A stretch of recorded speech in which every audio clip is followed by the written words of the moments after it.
Alright, it's a joint work with Ruben, who's also here. And for those of you that were there at the last CT in Belgium, that's exactly when we started working together. That's when we met. And that's where we started to have the first ideas about this, which now are finished. Alright, so let's get started. How many of you have heard, maybe from colleagues, a statement such as this one? Category theory is useful to prove results about equalities and isomorphisms, but if you want to do stuff like inequalities, approximations, you should use analysis instead. I'm sure you've heard this. So the purpose of this talk is to prove the statement wrong. By which I don't mean that, we're better than analysis. Not at all. What I mean is that this is misleading because this kind of presupposes that analysis and category theory are mutually exclusive. And this is very much not the case. Ask Grothendieck, right? That's famous in functional analysis and in category theory. So these things can go very well together. People haven't done that much in the past decades, but maybe it's time to change that. How can they go well together? Well, at the very shallow level, inequalities are just arrows if you write them in a certain way. But mostly, when you want to approximate stuff, then we have limits, and category theoretic limits are not so far from the ones of analysis. In this talk, I want to explain a little bit more, at least one instance in which this phenomenon happens. So, limits are limits. Category theory actually allows you to do approximations very well, but of objects, structures, or spaces. For example, in set, the set of natural numbers is the colimit of its finite subsets and inclusion. And you can see that as an approximation, like an approximation from below in some sense, right? And people talk about limits of sets in set theory. That's an older idea than category theory.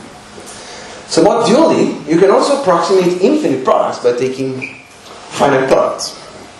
That's not the limit of sets, but again, this is once again older than category theory. That's actually, in the 45 paper by Heidelberg and MacLean, they connect this to the newborn category theory. They have one of the last sessions about projective limits. And what's the idea? Well, usually when you take a colimit like this, you're increasing the size of your things. In this case, you take larger sets. And when you take limits in this sense, you're increasing the resolution. Or decreasing the size. Think of taking the stalk of the sheaf, for example. Which is again, decreasing size and increasing resolution go usually in the same direction. Alright, so in my research in probability, we also have this increasing resolution kind of thing by what the people call a filtration in measure theory. What's that? It's a sequence of measurable spaces that get finer and finer. So usually in probability theory people tend to take always the same set, but different sigma algebras on it. So what's a sigma algebra? Just imagine a bunch of sets which are like your distinctions that you can make. These are called the measurable sets. And such that you can also take their unions and intersection, like countably many, and their complements. The morphisms of measurable sets, well, you take some distinction you can make. You can say whether you're in this green area or not. And then you can pull these back, just like with continuous functions. But of course you cannot go the other way around. So if in this finer situation you can make this distinction, then you cannot make it in the coarser case. Right? That's the category of measurable sets. And now, what do people do in measure theory? Well, they take limits of these things. So actually, the union of all these distinctions is exactly the limit. And one of the main theorems of probability, the Kolmogorov extension theorem, can be said categorically as the fact that the jury monad preserves this limit. Again, this is older than category theory, so they did not write it in the language of categories because it didn't exist at the time. And for those of you that were a CT last year, actually I've talked about some of these things. Okay, so imagine we want to tend in many situations to a situation of infinite resolution, infinitely many distinctions. Alright, so it's useful, instead of looking at the measurable spaces with this distinction, to look at the functions that are measurable for these structures. So mainly the functions that respect these distinctions, that are constant within each cell. So take your favorite image. My favorite image is the NLab logo. And so this is a vector image, meaning that it doesn't have any pixelation. You can scale it as much as you want. Of course, once you project it to an actual screen, that's not the case. But if I had a screen that's as big as the Earth, it was still not pixelated. Okay? So this is of course not measurable for any of these sigma algebras because it's too fine-grained. But you can map it to one of these and adapt it, which looks like some kind of pixelization. So this function now, into like the 0, 1 or black and white or something like that, is now measurable for this sigma algebra. And you can pixelate it further. And you also see that to obtain, for example, this image, I could have pixelated the first one here and not just this. So in other words, this diagram commutes, and that's a cone. It's even actually a limit cone, because we have just said that if you get finer and finer distinctions, you get to infinite resolution. So that's the categorical limit. But why do probabilists care about this? Well, because this is also a topological limit. What I mean is that if you start with no distinctions and go through the diagram, and you can keep going finer and finer and finer, you see that we get very close to the actual thing. Like the image starts to look more and more like the thing we started from. Okay? So in another sense, if you approximate the spaces through a limit, you also approximate the quantities on your space in a topological sense. And there's a correspondence between the two. One of my best friends is a probabilist, and I asked him, I said, like, this, you guys kind of take this for granted, but it's very deep. Like, to so much approximation of spaces, you get approximation of quantities. And what he answered to me was like, man, limits are limits. Like, if we didn't have, from an approximation of spaces, a tangible approximations of the quantities we can actually measure and work with, we, in analysis, would have never bothered with approximating spaces in the first place. And this seems to be true in many areas of mathematics. I'm sure some of you know other examples where, so to say, limits are limit. Maybe like in a rich context, maybe with derivatives. This one that I just illustrated is called the martingale convergence theorem. Purpose of our work is to model this categorically. Hopefully, this will also model some more general things than just martingales, but we focus on martingales. Alright, so, what's the categorical setting? Most of you here know what a retract is. So, when we say smaller or coarse-grained in the context of measure theory, what I mean is that we have retractions. So, like the thing on the left and not like the thing on the right. You see, on the right, Z and S1 are both in some sense smaller than R, but not as R. R is smaller than R kind of in the same way. So what I mean is that we have an inclusion of subspaces together with a projection such that the composition downstairs is identity. And the composition of the other way is not. So here I'm not thinking of any like homotopy retract or anything like that. Huh? So very simple. The other way around is idempotent, which you can view as something like projecting down to your subspace. Okay? And we say that this idempotent is split. So idempotent splittings are exactly, you have an idempotence and you can find some subset, object, which is also a quotient, in such a way that the idempotent arises in this way. This is standard category theory. Most of you probably know that if an idempotent has either an equalizer or a co-equalizer, then it's the same thing as having a splitting. That's an absolute limit, so this equalizer and co-equalizer are preserved by every functor. And in a certain sense, all absolute limits arise in this way. Not quite, but what you can prove that is that if in a category this happens, then it has all absolute limits. We'll talk about Cauchy completeness. Alright, so idempotents, this is a little bit less standard. Idempotents come equipped with canonical order. So we say that E1 is less than 2 if they commute and their value of the composition is just E1. This is particularly easy to see in the split case. Because in the split case, this is one-to-one saying that as sub-objects of X, then E1 is also a sub-object of E2. That's like the usual order of sub-objects. And at the same time, remember that we have two maps, the inclusion and the projection. Also the projection split in this way. So E1 is also a quotient of E2 in a compatible way. Okay? And of course you also have to show that these are sections and refractions of each other. So imagine, what happens in usual vector spaces. That's the order of idempotence.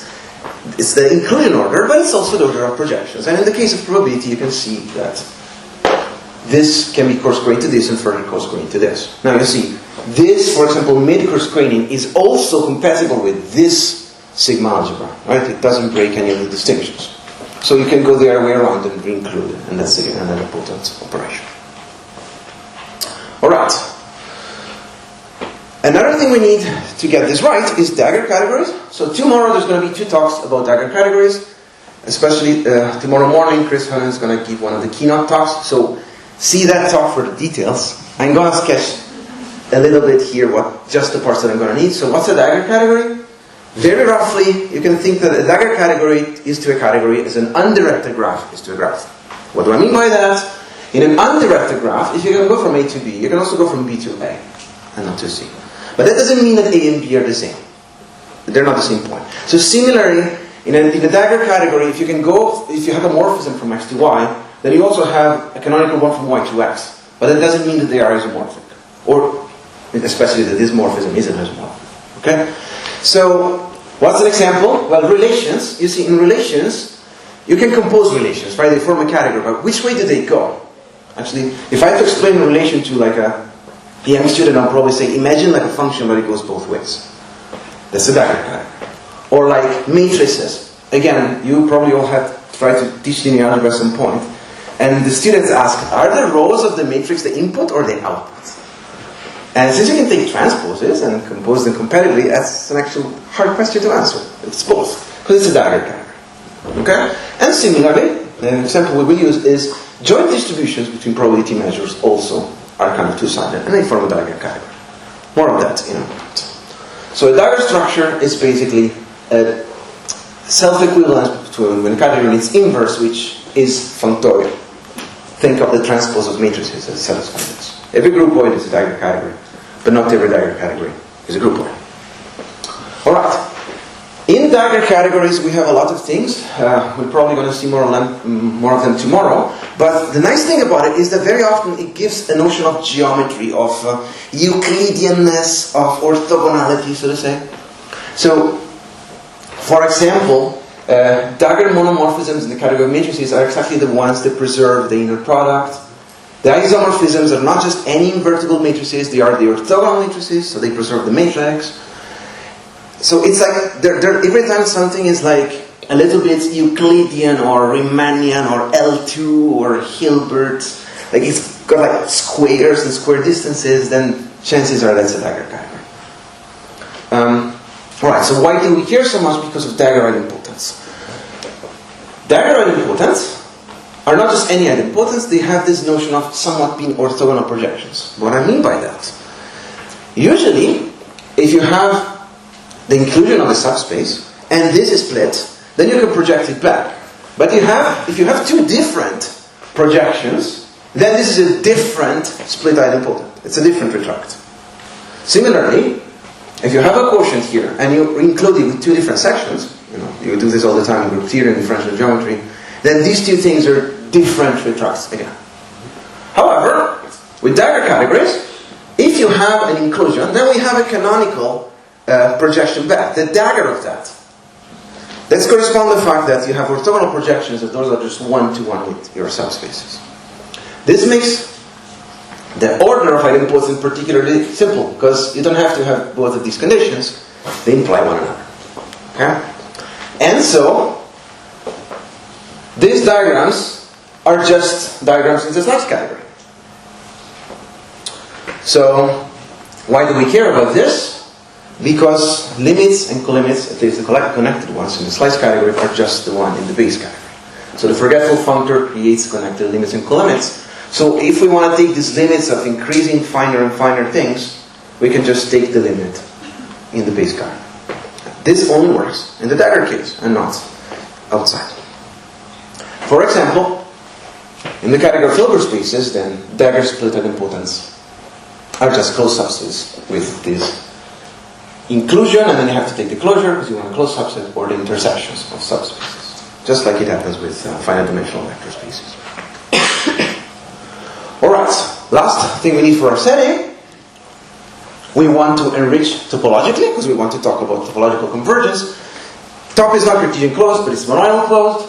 So we take here the topology of pointwise convergence. So here we take separate continuity. So you can approximate through these lines, but not in this direction. And similarly, here we take continuous functions, and Fn converges to F. It converges pointwise that way. Again, here we don't have any uniformity, so you cannot go in the diagonal direction. right? You can't because top is not Cartesian closed. What are top enriched categories? Well, two morphisms tend to, our morphism implies that the composition is separately continuous in both arguments, but again, not jointly continuous, okay? Now, the first result that we have is that if you have a category enriched in this set, and you have a sequence which is increasing, or a net of sub-objects of some object, then take the corresponding idempotents. So suppose these are not just sub-objects but retracts, and they increase. If these idempotents tend to some idempotent topologically, because now this Hom set is a topological space, then they also tend as sub-object. As in, this is going to be exactly the supremum of that. So we can go from the topological limit to the categorical limit, and moreover, an enriched functor will preserve this. Well, it's enriched, so it preserves convergence, and now convergence implies categorical convergence. Okay? Same thing if things go downwards. I'm not going to say that. Alright. The other way around is not true. The other way around is stronger. So we say that a category has the Levy property if, vice versa, the categorical convergence implies a topological convergence. An example is the category of Hilbert spaces with a strong operator topology, which is just a functional analysis lexicon for pointless convergence. Okay?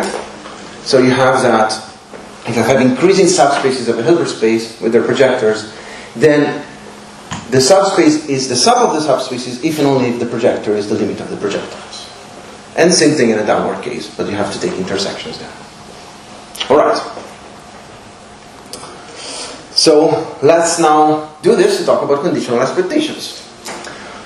We want to make precise this idea of coarse graining.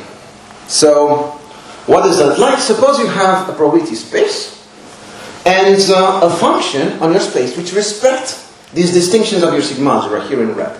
Now take a coarser sigma algebra, the yellow one. So a conditional expectation with respect to this coarser sigma algebra, what is that? Well, it's a function which is now constant in the cells of the coarser things, so measurable for the other sigma algebra, such that for every large set, every yellow set, this integral, so this area, is equal to this area. You see this square is equal to this square. Which kind of means that this yellow thing is a local average of the red thing in the yellow cell. Okay? There's a theorem that says these things always exist. Actually, last year CT Ruben gave a categorical proof of that. For category theories, it might be helpful to think of these as analogs to Can extensions. So, if you have a function from here to R and some pi here, which coarse grains things and is not injective, then there is no hope to find something up here that makes the diagram commute. But we try to put the things there and makes the diagram commute as much as possible. Like Can extensions are a little bit like that, right? So what is the closest to making it commute? And conditional expectations are like that as well. Okay? So now, we can form a category of Markov kernels, which are like kind of functions in one argument and probability measures in the other argument. Generalized functions. And we take them measure preserving, meaning that if a Markov kernel maps this to different points of y, then these combine to give a measure on y. So this is again standard constructions in categorical probability. This allows it, by taking suitable equivalence classes that take care of almost surely, we can create a categorical kernel that has nice probability spaces as objects and Markov kernels up to almost sure equality as morphisms. That's the setting. Why do we care about this? Because this is what allows us to form random variables. So we have a functor from this category of kernels to a category of Banach spaces that takes a kernel and, well, gives us a mapping between the random variables. How? Controversially. So we take a random variable that's measurable for the sigma algebra and we get this integral, which works as follows. So a Markov kernel is like takes a point of x and gives us a measure over y. If we have a function g on y, then this integral is saying, well, we take now the average with this measure of this function, and that's the value at this point. And you do this for every point. So this allows us to talk about changes of the sample space and expectation of random variables, categorically. Okay? Given Markov kernels, you can also find this Bayesian inverse, which is something like saying the probability that a transition from A to B happens is first of all the probability that we are in A to begin with, and then the probability of transitioning. That's the same thing as the probability of being in B, and that we are coming from A. So this is the usual Bayes formula, categorically.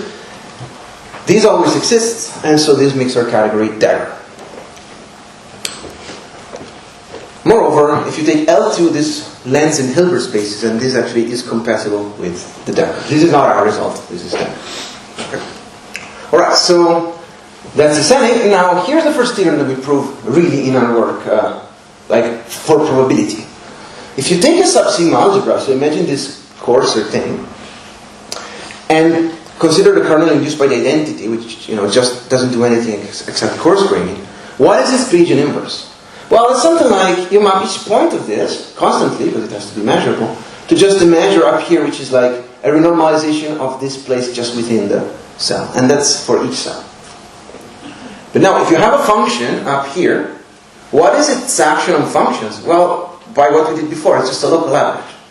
So applying this kernel to functions is exactly taking local averages and so doing exactly conditional expectations. So that's how you encode them categorically. Moreover, every idempotent in kernel is in this form. So basically, split idempotents, actually dagger split idempotents of kernel, are exactly conditional expectation operators. So we can use now the theory of split idempotents and dagger split idempotents to talk about these guys. For kern, here's the characterization. So dagger idempotents now are exactly the coarse graining. The other notions are also quite important, but I don't have time to talk about this. If you want, we can talk about idea. Alright, let's use this to talk about martingales. So a martingale is some kind of increasing resolution thing. So let's make this precise. So first of all, it's a stochastic process, which is linked to saying probability space and a sequence or net of random variables, like this. Moreover,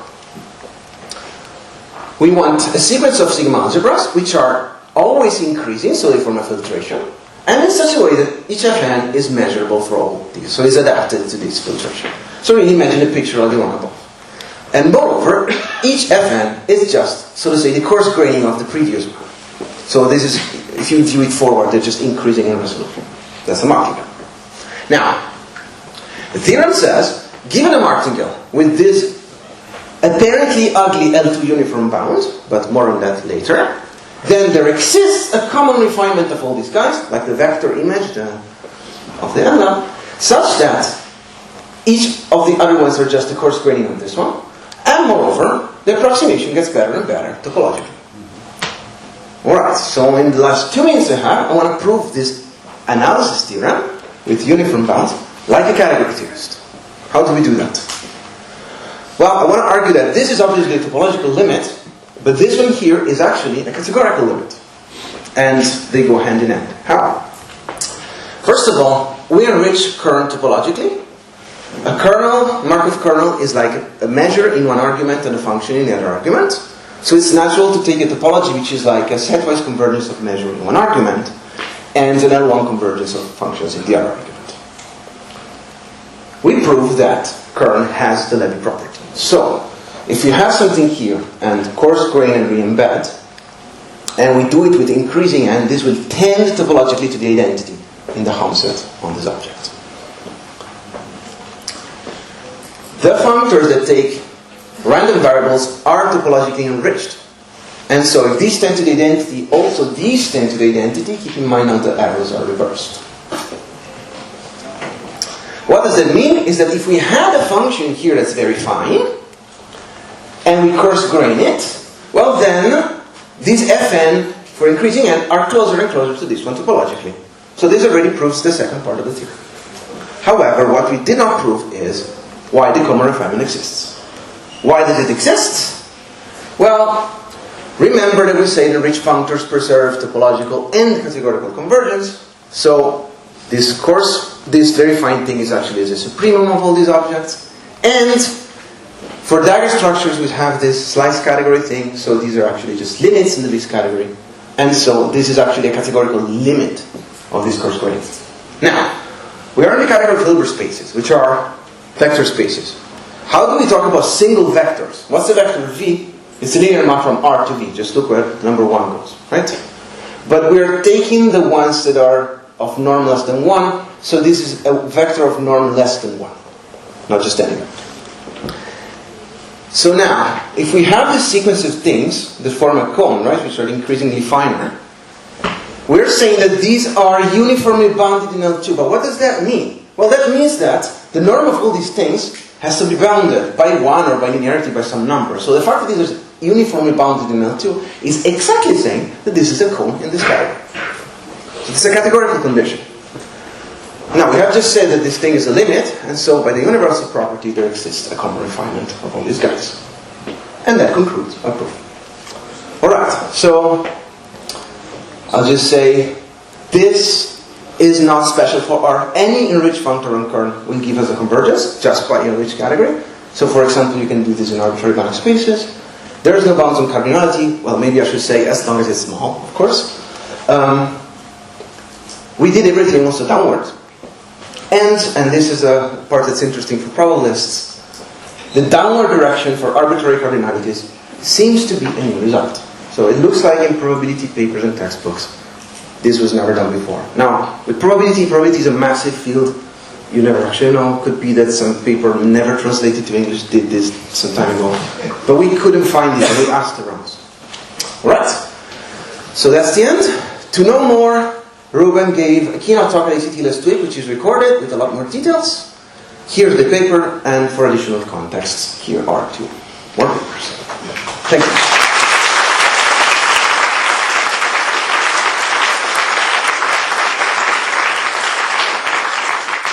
Thank you. Are there questions or comments? Paul? Thank you for an outstanding talk about the application of categorical skills to novel subjects. This is the kind of thing that ought to be the opening talks of our conference when our community is getting wider and wider. We should be telling our colleagues who are doing other subjects what are our common skills that we can transfer to other things. Thank you very much. Please. Yes, I'll second thank you for a fantastic talk. I was wondering if you had any good examples of categories that fail to have the Levy property. Yes, the category of Banach spaces, where we do everything just like in Hilbert spaces, do not have the Levy property. Actually, we have a counterexample in the paper. What we could not find is a dagger category where the Levy property fails for dagger idempotence. That might be that since those things are preserved by every functor, there's something like absolute weights lying around, but I couldn't figure it out precisely because Cauchy completeness for these top enriched categories is something that has not worked out before, so I couldn't rely on previous papers. But yeah, it's hard to find examples in the dagger case. Yes? What you call the Levy property seems to be connected to the limit coincidence in domain theory. Yes. So there are plenty of examples there. Yes. Have you done a stronger connection? So we didn't, but there is. So in particular, in domain theory, people like to talk about convergence of these probabilistic things like kernels that are non-variable, not using a topology that comes from the analysis, but using a topology usually like the Scott topology coming from just the order of sigma algebras. And they show that if one does that, then martingale convergence is just a tautology because limits are exactly subs. So yes, that's known. What we did is like showing that this connects also to the topologies that people usually use in the context of probability. But yes, in domain theory people work with it. Eugenie? Thank you for your lovely talk. I appreciate how you began because years ago Nick Gursky used to say analysts are our natural enemy. But I also wanted to say, isn't there the thing that Tom Lester did with the integration? That was the first thing I ever. Yes, actually. Yes, thank you. That's I agree. Tom Lester also seems to be interested. Is he here? No, I don't think so. But okay. So Tom Lester is one of the persons that I know that did the most work in trying to connect these geometrical notions of limits and the categorical notions of limits. He also did some work on, for example, taking limits in a geometric space with the weights. So, when I was, a student of learning category theory, I was heavily influenced by the intuitions of Tom Leinster. It's probably one of the main drivers of this. But, yes, he might be the first one. You're right. I just want to compliment you on your talk and your handwriting.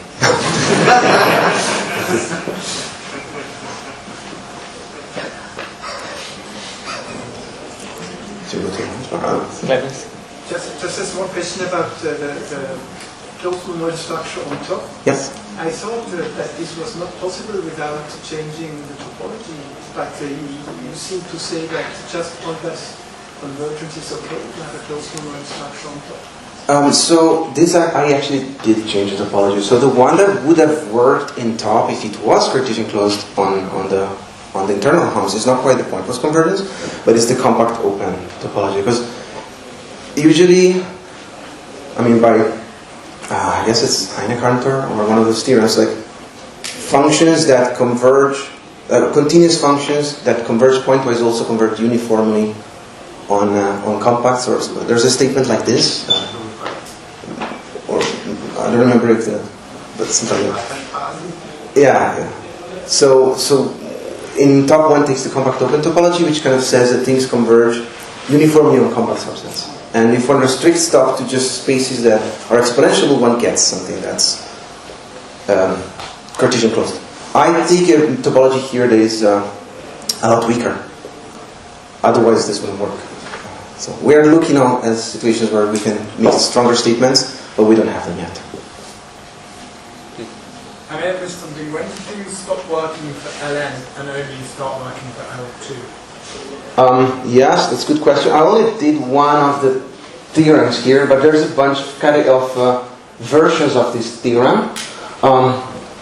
We also proved this for when we have L1. Okay, L2 implies all Ln until infinity. L1 is stronger, so we also give conditions for when we have the L1 case, but then it doesn't look as concise as this, so I decided to focus on this. But this is also true for L1. One needs extra conditions. For example, that the sequence of random variables is uniformly integrable. Like one can imagine if you take increasing Gaussians, you turn to form a martingale, but they don't converge to any probability measure. So there are simple counterexamples in the L1 case. Yeah, good point. Okay, so let's thank Paolo again.